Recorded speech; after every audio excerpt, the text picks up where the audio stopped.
बिस्मिल्लाहिर्रहमानिर्रहीम। हम डिस्कस कर रहे थे रोटेशनल काइनेटिक एनर्जी। तो आज देखेंगे रोटेशनल काइनेटिक एनर्जी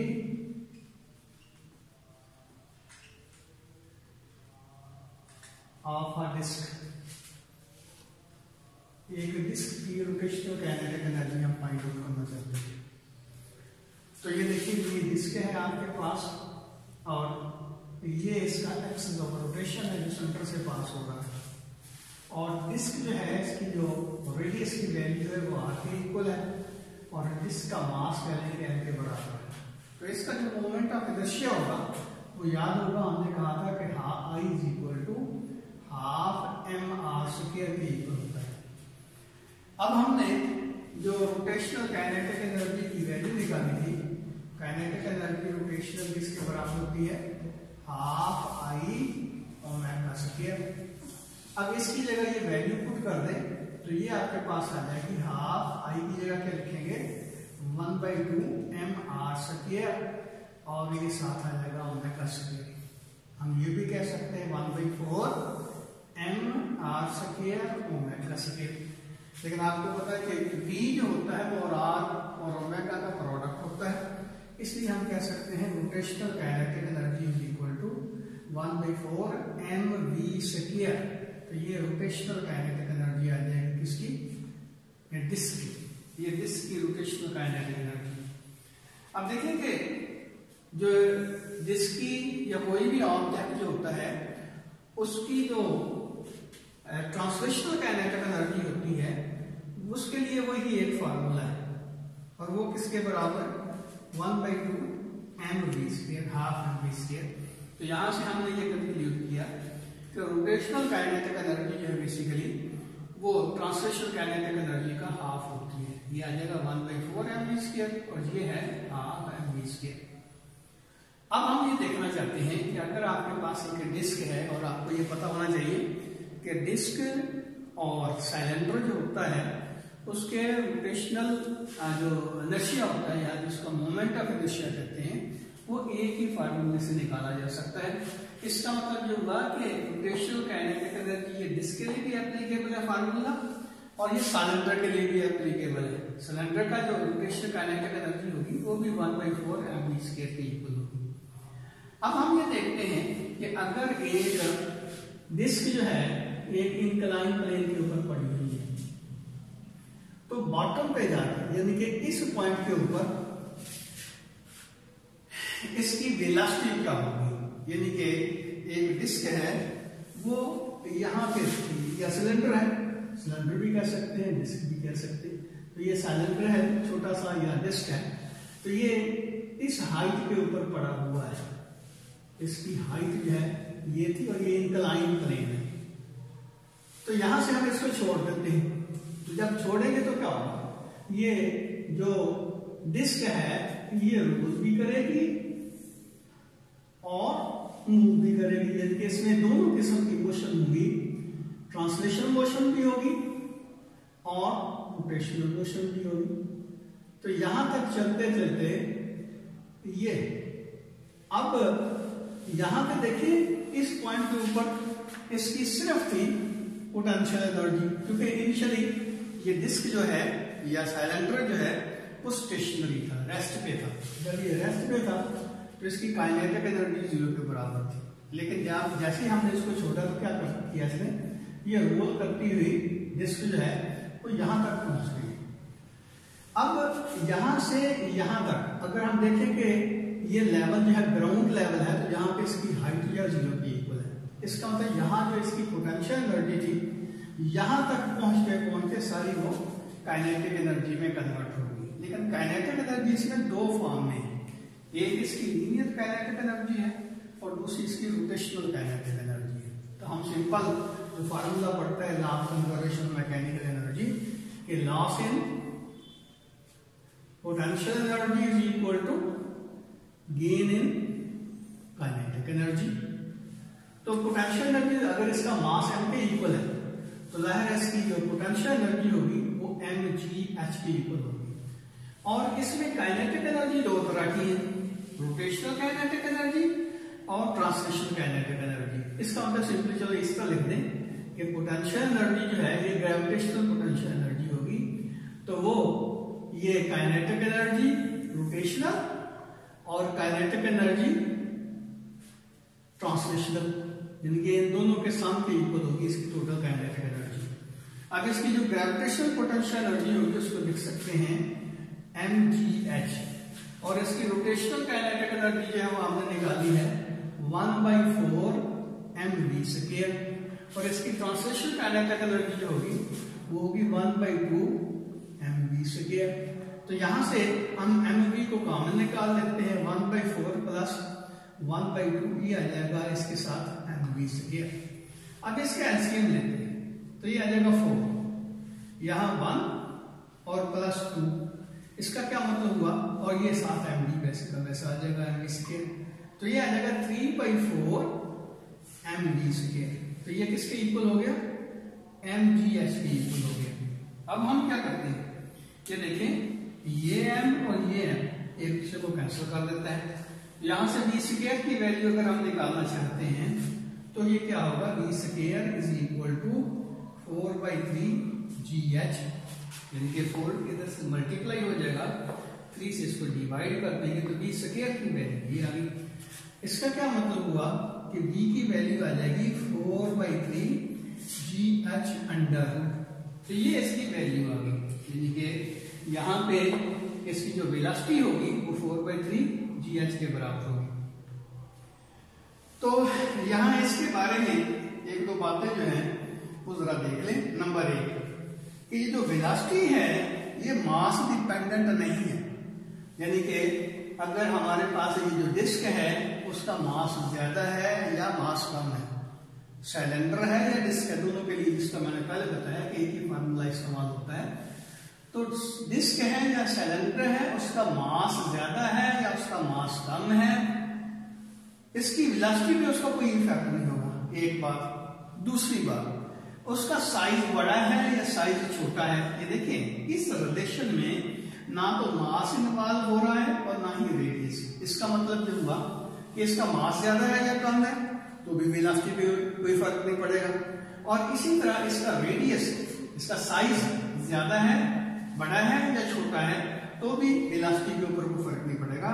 इसका मतलब इसकी वेलोसिटी जो है वो मास से भी इंडिपेंडेंट है और इसके साइज से भी इंडिपेंडेंट है, यानी कि अगर हमारे पास बहुत छोटी सी डिस्क है जिसका मास भी कम है और या बहुत बड़ी डिस्क है उसका मास भी ज्यादा है, तो मास और रेडियस दोनों के ऊपर ये वेलोसिटी उसकी डिपेंड नहीं करती। हम अगर यहाँ एक बहुत बड़ा जो मास वाली डिस्क रखते हैं और साथ छोटे मास वाली डिस्क रखते हैं, दोनों का साइज भी डिफरेंट है, लेकिन जब यहाँ से इसको रिलीज किया जाएगा तो दोनों साइमल्टेनियसली यहाँ पे बॉटम पे पहुंचेंगे। तो ये तो हमारे पास रोटेशनल काइनेटिक एनर्जी है डिस्क की होगी, और इसके साथ हमने इसकी वेलोसिटी को भी फाइंड आउट कर लिया। अब अगली बात जो है यहाँ वो है rotational kinetic energy of hoop. अब हूप के बारे में भी हम देखना चाहते हैं, उसकी जो वेलोसिटी है या उसकी जो रोटेशनल काइनेटिक एनर्जी है वो किसकी इक्वल होगी, और बॉटम पे जाकर इस तरह यहाँ ये हमने एक डिस्क ली है, अगर हूप को यहाँ से छोड़ा जाएगा यहाँ तक पहुंचेगा तो उसकी वेलोसिटी क्या होगी ये भी हम डिस्कस करना चाहते हैं, फिर दोनों को कंपैरिजन करेंगे। तो ये चीज जो है आप नोट कर लें कि v आपके पास किसकी इक्वल होगी, ये है vd, डिस्क की वेलोसिटी वो होगी 4/3 gh²। अब थोड़ा सा हम अपने जो टॉपिक है उसको चेंज करते हैं। यहाँ रोटेशनल काइनेटिक एनर्जी है डिस्क की बजाय यहाँ हम लिख देते हैं रोटेशनल काइनेटिक एनर्जी को हूप, तो यहाँ आ जाएगा हूप।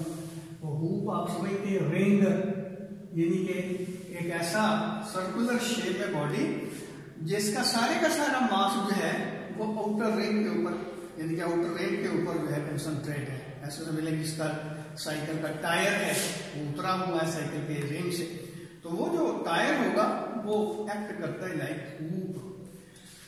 तो अब यहाँ हमारे पास डिस्क नहीं है बल्कि ये हूप है, तो इसमें क्या होगा, ये सारे का सारा मास जो है इसका ये पेरिफेरी पे आ गया, यहाँ पे आ गया, और अंदर से जब घूमता है मीन यहां देखें कि ये इस तरह इसको जुड़ा हुआ है ऐसे, और यहां से इसका एक्सिस ऑफ रोटेशन जो पास हो रहा है इसका, यानी कि यहां मास है जबकि अंदर से इसका मास जो है वो नहीं है, तकरीबन 0 के बराबर है। इस तरह समझिए, और इसको इस तरह ये यहां से ये इसका एक्सिस ऑफ रोटेशन है, इसके यह रोटेट कर रहा है। अब इसका मास भी हम कह लेते हैं कि ये m के इक्वल है और इसका रेडियस भी r के इक्वल है। तो अब आपको याद होगा हमने पढ़ा था कि जो हूप है उसका मोमेंट ऑफ इनर्शिया जो होता है वो हाफ mr स्क्वायर के बराबर नहीं बल्कि mr स्क्वायर के इक्वल होता है। तो हूप का I जो होगा मोमेंट ऑफ इनर्शिया वो mr स्क्वायर के इक्वल होगा। तो डेफिनेटली ये है हमारे पास इक्वेशन रोटेशनल काइनेटिक एनर्जी की। इसमें क्या करेंगे, ये देखें अगर एक ही आर्टिकल आप तैयार कर लेते हैं तो दूसरा ऑटोमेटिकली तैयार हो गया, यानी कि आई की जगह वहां पहले हमने हाफ mr स्क्वायर लिखा था, आप सिर्फ mr स्क्वायर लिख दें तो ये आपके पास आ जाएगी उसकी रोटेशनल काइनेटिक एनर्जी। तो यहाँ भी 4 की बजाय 2 आ जाएगा, यहाँ भी 4 की बजाय 2 आ जाएगा। तो ये रोटेशनल काइनेटिक एनर्जी जो हूप की वो हाफ mv स्क्वायर के इक्वल हो जाएगी, और इसी तरह काइनेटिक एनर्जी जो है ट्रांसलेशन काइनेटिक एनर्जी जो है वो हाफ mv स्क्वायर के इक्वल ही होगी। अब फिर वही बात कि अगर एक इंक्लाइन प्लेन के ऊपर हूप रखा गया है, यानी कि यहाँ पे हूप है, अंदर से ये खाली है, यानी कि क्या है कि हॉलो सिलेंडर है, हॉलो सिलेंडर है या रिंग है, तो ये हॉलो सिलेंडर जो है एक्ट करेगा लाइक हूप, तो ये हूप बनता है। अब जब हूप को यहां पे छोड़ेंगे तो क्या होगा, डेफिनेटली वो भी रोल भी करेगा और मूव भी करेगा, यानी कि फॉरवर्ड डायरेक्शन में। ये याद रखें ये रोल उस वक्त करेगा जब ये सरफेस जो है वो फ्रिक्शनलेस नहीं होगी। अगर ये फ्रिक्शनलेस सरफेस होती तो ये रोल ना करता, ये स्लाइड करता। अब ये रोल भी कर रहा है तो फ्रिक्शन की वजह से, यानी कि वो हिस्सा जो हूप का टच करता है सरफेस को वो स्टेशनरी रहता है, इस वजह से ये रोल करता हुआ हूप जो है वो ग्राउंड तक पहुंचता है यहाँ पे। अब इस पॉइंट के ऊपर हम हूप की वेलोसिटी जो है फाइंड आउट करना चाहते हैं, तो यहाँ पे जाहिर है law of conservation of mechanical energy इस्तेमाल होगी कि loss in potential energy is equal to gain in kinetic energy. और यहाँ जो है हमारे पास जो इसकी पोटेंशियल एनर्जी है वो ग्रेविटेशनल पोटेंशियल एनर्जी है, और वो हम कहते हैं कि mgh के इक्वल होगी। फर्क क्या यहाँ पड़ेगा, ये देखिए इसकी जो रोटेशनल काइनेटिक एनर्जी है वो 1/4 mv स्क्वायर नहीं बल्कि 1/2 mv स्क्वायर के इक्वल होगी। तो यहाँ फिर आप करें ये आपके पास आ जाएगा 1/2 mv स्क्वायर और 1/2 mv स्क्वायर। तो यहाँ भी ये 1/2 mv स्क्वायर आ जाएगा, हाफ प्लस हाफ 1 हो गए। तो इसका क्या मतलब हुआ कि ये आ जाएगा mgh is equal to mv square, m से m कैंसिल हो जाएगा। इसका क्या मतलब हुआ, यानी कि यहाँ जो है ये हिस्सा जो है, चलो मैं दोबारा लिख देता हूं, ये देखें कि 1/2 1 के इक्वल हो गया, आधी रोटी जब आधी रोटी 1 के बराबर होगी, तो ये आपके पास mv स्क्वायर आ गया। तो m से ये m कैंसिल हो जाएगा। इसका मतलब क्या हुआ कि v स्क्वायर जो है वो gh के इक्वल हुआ, और v किसके इक्वल होगा, जाहिर है दोनों तरफ का हम अंडरूट लेते हैं, तो v जो है वो h की अंडरूट के बराबर होगा, और ये हुआ v हूप का। अब ये देखें जिसके लिए हमने लिखा था 4/3 gh के अंडरूट के बराबर होती है, और v हूप जो होगा वो किसके बराबर होगा, gh अंडरूट के। अब इन दोनों इक्वेशन को जरा कंपेयर करें तो ये तकरीबन बनता है 1.33। इसका मतलब ये है कि vd जो होगा 1.33 gh के इक्वल हो गया, और vh जो होगा वो gh अंडरूट के बराबर हो गया। तो ये इक्वेशन क्या बता रही है कि vd की वैल्यू जो होगी बॉटम पे वो vh के बराबर होगी। क्या मतलब हुआ कि अगर आपके पास एक हूप है और एक है डिस्क, दोनों को एक ही पॉइंट से, एक ही इंक्लाइन प्लेन से आप छोड़ते हैं तो क्या होगा, ये रोल भी करती जाएंगी दोनों चीजें, और ये ट्रांसलेट भी होंगी, एक जगह से दूसरी जगह पहुंचेगी। तो यहाँ पे बॉटम पे जाके जो डिस्क की वेलोसिटी होगी वो हूप से ज्यादा होगी, यानी कि डिस्क जब फास्टर मूव करेगी हूप के मुकाबले में, तो सिंपल बात ये समझ लें कि जिसका मोमेंट ऑफ इनर्शिया ज्यादा होगा उसकी वेलोसिटी कम होगी, और जिसका मोमेंट ऑफ इनर्शिया कम होगा उसकी वेलोसिटी जो है वो ज्यादा होगी। ये सिंपल रूल है, यानी कि यहाँ पे जो वेलोसिटी होगी वो डिपेंड करती है इसका मोमेंट ऑफ इनर्शिया से। जिसकी मोमेंट ऑफ इनर्शिया की वैल्यू ज्यादा होगी उसकी वेलोसिटी कम होगी, जिसके मोमेंट ऑफ इनर्शिया की वैल्यू कम होगी उसकी वेलोसिटी जो है वो ज्यादा होगी। यानी कि हम सिंपल रूल में ये बात जो है वो कह सकते हैं, लिख सकते हैं। अच्छा, एक और बात भी जो पहले हमने ये डिस्क के लिए कहा था कि इसकी जो वेलोसिटी है ना तो मास पर डिपेंड करती है ना इसके साइज के ऊपर डिपेंड करती है, और यही बात आप कह सकते हैं हूप के लिए कि हूप की जो वेलोसिटी होगी ना मास पर डिपेंड करती है और ना उसके साइज के ऊपर डिपेंड करती है। देखिए यहाँ भी ना इसका रेडियस आ रहा है और ना ही इसका मास आ रहा है, इसलिए हम कह सकते हैं कि VH और VD, यानी कि यहाँ से हम हूप छोड़ते हैं या डिस्क छोड़ते हैं या साइलेंसर छोड़ते हैं, इवन हम यहाँ बॉल जो है एक यानी कि स्फेरिकल शेप में बॉल जो है उसको छोड़ते हैं, तो ये सारी चीजें जो हैं यहाँ पे बॉटम पे उसकी जो वेलोसिटी होगी वो ना मास पर डिपेंड करती है और ना ही उसके रेडियस के या साइज के ऊपर डिपेंड करती है। अब ये एक जमीनी सी बात मैं आपको पहले भी बता चुका हूँ कि हमने देखना होता है, अगर बस मिसाल के तौर पर ये कहा जाए कि यहाँ एक हूप है, एक डिस्क है, एक स्फीयर है, तो कौन सी बॉडी ऐसी होगी, कौन सा ऑब्जेक्ट ऐसा होगा जो यहाँ पे फास्ट होगा या जो पहले यहाँ पहुंचेगा। तो मैंने सिंपल बात बताई कि जिसका मोमेंट ऑफ इनर्शिया कम होगा वो सबसे ज्यादा फास्ट होगा।